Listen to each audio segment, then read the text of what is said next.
All right, so chapter 6, here we're going to be looking at the integumentary system.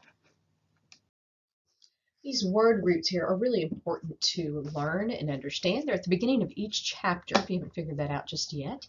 Once you learn the prefix or suffix, it's really helpful because it will mean the same thing every time you see it. Like epi means above. And so you will use that not only in histology, but you'll also use it throughout. So like in skeletal and the muscles, anytime you see epi, we'll use it in anatomy too. When we're looking at layers of tissues, it will mean above. Okay, so learning this is really important and very, very helpful to understanding and not just memorizing anatomy. So the integumentary, sorry, I can't speak this morning, integumentary system is going to be composed of tissues. Our skin is the largest organ in our body, and it's actually an organ, it's a living organ. So two or more kinds of tissues grouped together and have the same specialized function make an organ. So the skin, like I said, is one of the largest organs in the body by weight. It includes the skin, the hair, nail follicles, the integumentary system, sorry, and sweat glands and other types of glands as well. So the skin forms a protective covering, a barrier. It's our first line of defense against microorganisms and other invaders, chemicals, all those types of things. It also prevents desiccation, which means drying out by slowing water loss, especially from deeper tissues, and it also helps to regulate your body temperature. Skin cells play a very important role in producing vitamin D, which is needed for bone and tooth development. And so we're going to look at all these different functions that are listed here of the integumentary system. So the skin is going to have two main layers, the dermis and the epidermis. And we already discussed epi meaning above. So that will help you here to remember which one of these is going to be on the top. So the epidermis is the one above. It is the outer layer. The dermis is going to be a little bit thicker. It is composed of connective tissues, smooth muscle, and nerve cell processes. And so epidermis will be this outer layer here above, okay? And then the dermis is going to be, we're going to see some different connective type tissues with the collagen and elastin. And then we also have, so don't confuse this as one of the layers. Remember we said two layers. We have the subcutaneous layer or hypodermis, okay? So hypo and sub means below. So this is below the dermis. It's going to have areolar and adipose tissues that are going to bind the skin to the organs underneath. So this is not actually part of the skin. This is kind of a material that's going to help connect the skin to the tissue, to the organs underneath, all right? So adipose tissue can be found in the subcutaneous layer. That is fat, and it's going to act to insulate and conserve body heat and prevent heat from leaving when it shouldn't. It's also going to contain many major blood vessels, or the major blood vessels, okay? And you can see down here, these little cells here, they're kind of clear, and they almost kind of resemble honeycomb. This is going to be your adipose tissue, okay? So here is a good look at the skin and the different layers of the skin. Here we have the hair shaft. And so here you can see the epidermis, and then this portion here is going to be the dermis, and then below that we have the subcutaneous layer. Now I want you to notice the epidermis here does not have any blood vessels. So here are the blood vessels, and these are going to supply the nutrients. They're in the dermis. They're going to supply the nutrients to the epidermis, okay? That's important. We also have these layers here, and there are technically 4 in most and 5 in others layers of the skin. We'll get to that, but we've got the stratum corneum and the stratum basale. Stratum basale is going to be the bottom layer. You can think basement. We also have a basement membrane here, which is going to be the lower portion of tissues in the epidermis, okay? You can see these little capillaries right in here. They're very thin, and they're going right up to that epidermis. We have some sensory receptors here, this tactile Meissner's corpuscle is a sensory receptor to help us pick up information and sense textures and different things that we're feeling in our fingers. Okay, we have other types as well. Then we have sweat glands here, sebaceous glands. We have this erector pili muscle right here. This is actually what causes your hair to stand on end. Let's see, we've got another type of corpuscle or receptor here, the lamellated corpuscle. We've got your hair follicle over here. Okay, this is your hair follicle. We've got some adipose tissue, some fat, and then of course here's your blood vessels and arteries and veins, and then the muscle underneath. You ever, when you were a kid, take a needle and run it through the very top layer of your skin? Do you remember it doesn't bleed and it doesn't even really hurt? You kind of don't feel it. Well, why is that? Well, if you look at the way the epidermis is structured, it explains why. And we already talked about one of those. We talked about the fact that this outermost layer, the epidermis here, this did not have any blood cells in it, okay? There was no blood cells. So there's no blood supply, you're not going to bleed. There's also no neurons in here. And so neurons are part of where you have your senses, right? And they carry that information. So you don't feel any pain when you do that either because there's no pain receptors. All right. So the epidermis is generally made up of stratified squamous epithelium. As I said, it has no blood vessels, and that's important, and no neurons in here as well. And those epidermal cells, as you're moving up towards the outside, well, what's happening? They're getting further away from these blood vessels that are down here underneath that supply them the nutrients and oxygen that they need. Okay, so they die and undergo this process that we call keratinization. And so you can see they're more rounded down here. Well, they get squished up here and they get flatter and flatter and flatter. Okay, and so that gives us a really thick protective layer. And you can see here really, this is in this picture, there's not really in the other one, but this is keratinization. This is a nice good thick layer of dead cells, which is keratinization, and it's protective. Okay, it's waterproof. Keratin is a protein that is stored in the cell, and it's waterproof. Okay, and those get pushed to the top layer in thick layers. So we also have well, I'm skipping ahead, so we'll go ahead, that's fine. We also have these 5 layers here that I mentioned, okay? You have 4 in most places. There's 1 you don't find in every layer, all right? So you've got the stratum corneum, and that's the keratinized cells at the top, okay? So we're moving from the top down. Then the stratum lucidium here, this is the one that is optional. It is only found in areas where you have thick skin, like the palms of your hand and the soles of your feet. Then we have the stratum granulosum, stratum spinosum, and another one that's important besides the corneum and lucidium here is the stratum basale, and it does sometimes undergo different names. I told you to think basement at the bottom. This one's really important because this is where mitosis occurs. So we have to replace those skin cells that we shed and are losing. So mitosis occurs, and then we're able to send those new the new cells up to the top. Okay, the stratum corneum, those are the cells that accumulate and they form tough layers. The further away they get, like we already said, they're going to die and eventually shed off. So here's an application. Bed sores, okay, decubitus ulcers. Bed sores are going to occur because somebody stays in place for a long period of time and blocks blood supply, all right?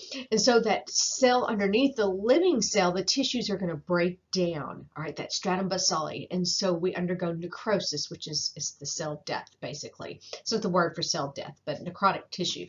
And that's going to give you a pressure ulcer, which is a decubitus. Okay. Let's see. Okay, so stratum basale, some of the other names are going to be stratum germinativum. I kind of like that one, that particular name, because germ cells, you can think replication, so germinativum helps you to think of mitotic. Anyway, so that layer does get the nutrients from underneath and then give us our new cells, all right? So production and death of skin cells is balanced. we can see that get off balance when we have things like psoriasis, which is a chronic skin condition. The cells in the epidermis divide 7 times more frequently than other cells in the body, okay? So those excess cells will accumulate and form these bright red patches covered with silvery scales, and those are keratinized cells. So that's what you see lots of times on elbows and hands and in different places for somebody that suffers with psoriasis, okay? Some other things before we leave this slide here.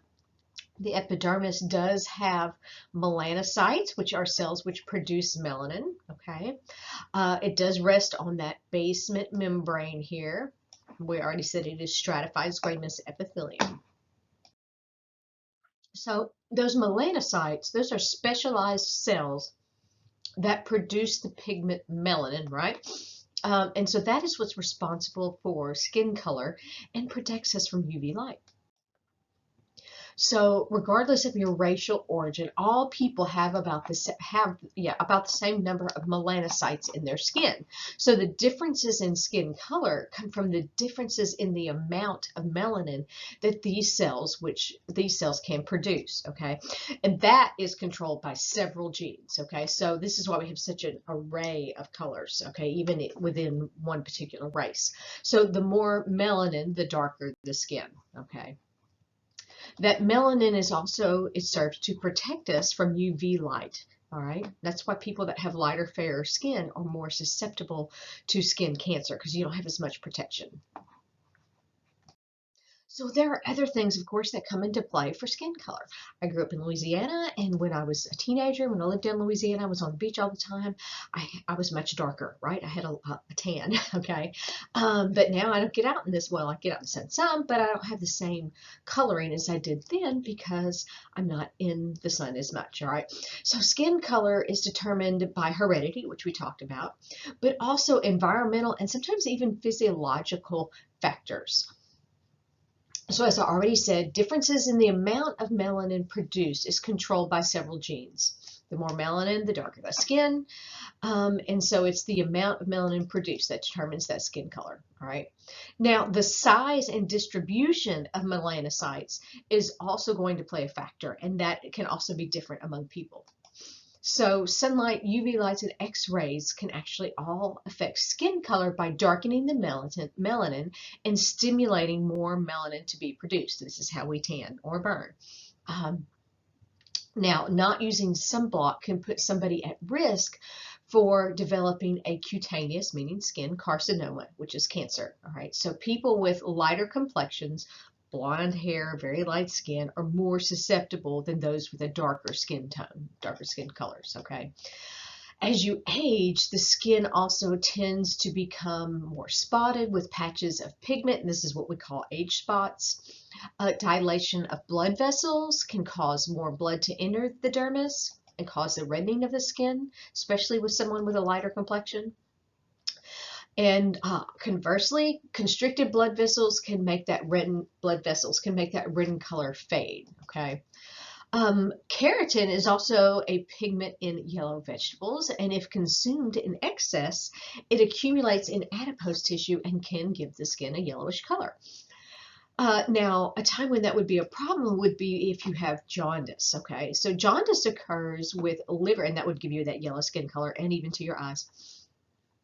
Jaundice occurs with liver malfunction, which causes an accumulation of bilirubin, which is a yellow-orange bile pigment, is going to give the skin that yellowish color, okay? And this can occur in adults with things like hepatitis. Now, babies having jaundice, that's just a developmental thing. It's not near as severe for babies to have jaundice as it is for adults. If babies have jaundice, they're just not able to get rid of their bilirubin yet. We break bilirubin down into biliverdin, and then we're able to excrete it out of the body. Babies just aren't completely, they haven't completely formed that system yet, and so they'll grow out of it, usually within a couple days, okay? But when an adult develops jaundice, it's going to be a much more serious condition, okay? So, watching for skin cancer is an important part of self-care and, of course, an important part of patient care. So, we have the A, B, C, D's, and now we've got an E that's been added for skin cancer. The first one is asymmetry. Is it asymmetrical? Okay. And so this is the A, B, C, D's, and this one has the E, all right? And so you see a normal mole versus an abnormal mole, okay? And this is a melanoma that they're showing in these pictures, okay? And so these are basically the same pictures except for one and this one added here. So asymmetrical means one half doesn't match the appearance of the other half, okay? So if I cut this in half either way, those planes, they're going to look different. All right, and then you can have border is next. When the border is irregular, the edges can be ragged, notched, or blurred. You see this one is fairly spherical. This one is just all over the place, okay? Next, you want to look at color of the mole, okay? Color of the mole, that one here. And so if the color of the mole varies throughout, that's seen a little better right here. The pigmentation is not uniform, and so you can see shades of brown, black, tan, dashes of red or white or blue. Is kind of mottled looking, okay? So that's something to be concerned about. Now, these in and of themselves do not always mean cancer, but this is when you need to go and get it looked at, okay? So next is diameter, size, okay? The size of a mole that is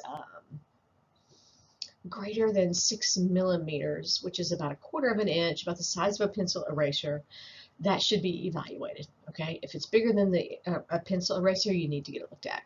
And then the last one here is evolution, evolving. Is it changing in size, shape, or any of these other things? Do you have symptoms like itchiness? Is it bleeding? That type of thing, okay? So like I had, because I'm fair-skinned and was on the beach all the time, didn't use sunscreen, I had a keratitis on my nose when I was actually pretty young, which is a precancerous type skin lesion, and it was very itchy, all right? And so moles shouldn't itch, okay? Now sometimes you may catch them on something and they'll bleed, but they also normally shouldn't bleed. All right, so next here is the dermis, okay? So the dermis is going to be 1 to 2 millimeters in thickness. It's going to have dermal papillae. This is going to extend from the dermis to the ridges of the boundary between the epidermis and the dermis. This is going to increase the surface area to allow oxygen and nutrients to be received from dermal capillaries. These also form ridges that create the fingerprint. Why do we each have a unique fingerprint? Well, this is why. This pattern is somewhat determined by genes, but it's impacted in the womb, which is really pretty cool. So why do identical twins have different fingerprints? Well, it's because you get the general pattern, but then as the fetus develops in the womb and they press against the sides of the uterus, it's going to create a unique pattern because every fetus, of course, is going to move differently. And so you get a unique pattern even with identical twins, which is really pretty cool, okay? So you're also going to find some muscle fibers, smooth muscle, connective tissue, skeletal muscle, depending on the area, right? And so this is going to be anchored to the dermis, so it's binding it here. You're going to have motor and sensory neurons located in the dermis, sorry, as well. Blood vessels and hair follicles and glands are also located in the dermis. Blood vessels in the dermis supply the epidermis with needed nutrients. That's important.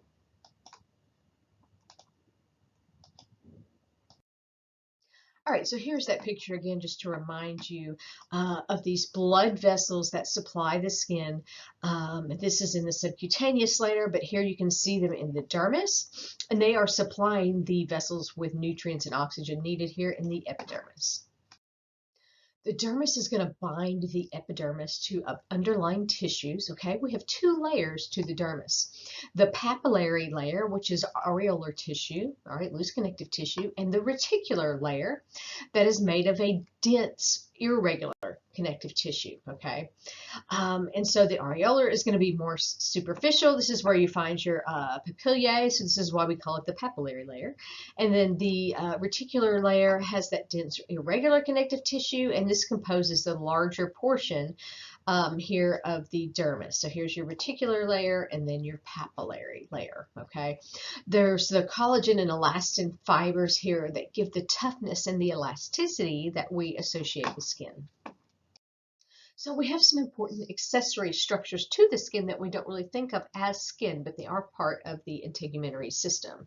And so these are going to originate from the epidermis, and it's going to be your nails and all the portions that compose your nails, hair follicles, and of course your skin glands. So our nails are protected in function. They have three parts. The nail plate overlies the surface of the nail bed, okay? That nail bed is going to be produced by specialized epithelial cells. And then we have the lunula, which is what we see that kind of has this half moon shape here, okay? This is where epithelial cells divide and new cells become keratinized and they harden. So this is why this portion of the nail is not living, but down here, this portion is where we're having that mitosis going on. We're producing new cells, okay? The hardness of the nail also comes from keratin, and that is important. It's also interesting to note that nail appearance can actually mirror health. If you have bluish nails, you may be having a circulation problem. A white nail bed or oval depression in a nail can actually indicate anemia. A pigmented spot under the nail that's not caused by an injury can be a melanoma. You can have horizontal furrows that result from a period of illness or indicate malnutrition. We see this a lot in the world of horses. If you look at their feet, their hooves are basically their nails, and if they are really sick or undergo some stress, you can see those lines. And it's much easier to see there than in our fingernails as humans, but you can see them, okay? There's also certain disorders of the lungs, the heart, or the liver that can cause an extreme curvature of the nails. Red streaks in the nails can be traced to things like rheumatoid arthritis, ulcers, or even hypertension. So you'd be shocked how much you can learn by looking at somebody's nails. All right, so hair is all over our body except for the palms of our hands, soles of our feet, lips, nipples, and some of the reproductive organs. Hair is going to develop from a group of epidermal cells at the hair follicle, which goes past the border of the surface of the dermis. The hair root is going to be located at the base, okay? So we're looking at the root here. And that's going to receive nutrients from those blood vessels in papillae of that connective tissue, okay? We also have this erector pili muscle here, and that is going to cause your hair to stand on end and help with insulation, or at least it used to, like a double pane window attached to, it's going to be attached to each follicle. And so you'll see this in animals, how this functions to be insulation. If you watch birds fluff out, or horses will fluff their hair out, that type of thing, okay?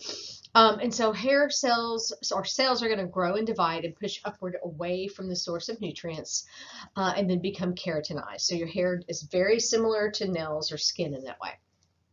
Or I should say simple squamous. So the hair shaft is actually made of dead cells.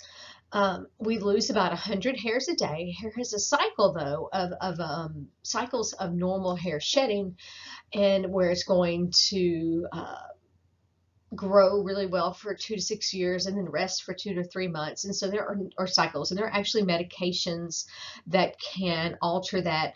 Hormones can alter that. So this is why pregnant women will have beautiful thick hair, because it's not falling out, and then they think they're losing all their hair. Well, it's not that they're losing more hair, it just hasn't fallen out for 9 months, okay? So it all falls out at once.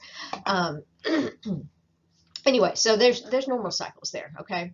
So now when we don't replace the hair, that is when baldness occurs. And so we can have genetic sources of baldness, traumatic sources. For instance, my son was helping with a vacation Bible school and they had these metal poles with concrete bases and a rope, and I don't know if they were playing limbo or what, but he jumped over it or something and it tripped in that pole, smacked him on the back of the head, and he's got this perfect little round spot because he damaged that tissue, okay? So you can have a traumatic source of hair loss, all right? Even, like I said, short-term events like childbirth, medications, okay? Medications. The dapsone is one of those that I have experienced personally. It's a sulfa-based drug, or it's kind of related to sulfa, I should say. It's not really sulfa-based. That is used sometimes for things like a spider bite. It's actually been used for leprosy as well, I believe. And I had to research it because I'm allergic to sulfa. I had a brown recluse bite. They gave me a shot of dapsone. And I kind of freaked out when I realized what it was because I'm very allergic to sulfa. But so I had to research it, and I did find out that months down the road, it will cause that cycle of hair loss where you'll lose a lot of hair at one time. And sure enough, it did. I lost clumps of hair, okay? But it grew back normally. All right, so wrapping up and ending this section of chapter 6, hair loss. So we can have alopecia, which basically means hair loss. We have different types of those, okay? So we can have androgenic alopecia. That is going to be what most men can have, and this occurs in women. So decreases in testosterone are causing that male pattern baldness where the top of the head loses hair. Women over 50, our estrogen begins to drop down, and so then we begin to also lose more hair. Alopecia areata, this is the autoimmune disorder when antibodies actually, for some reason, decide that hair follicles do not belong there, and so they become non-self, tagged as non-self, and they get attacked, okay? And in pregnancy, the lower estrogen is also part of where the hair can come out in clumps. And of course, medications, and then a sustained high fever can cause a hair loss 6 weeks to 3 months later, so we don't always associate it.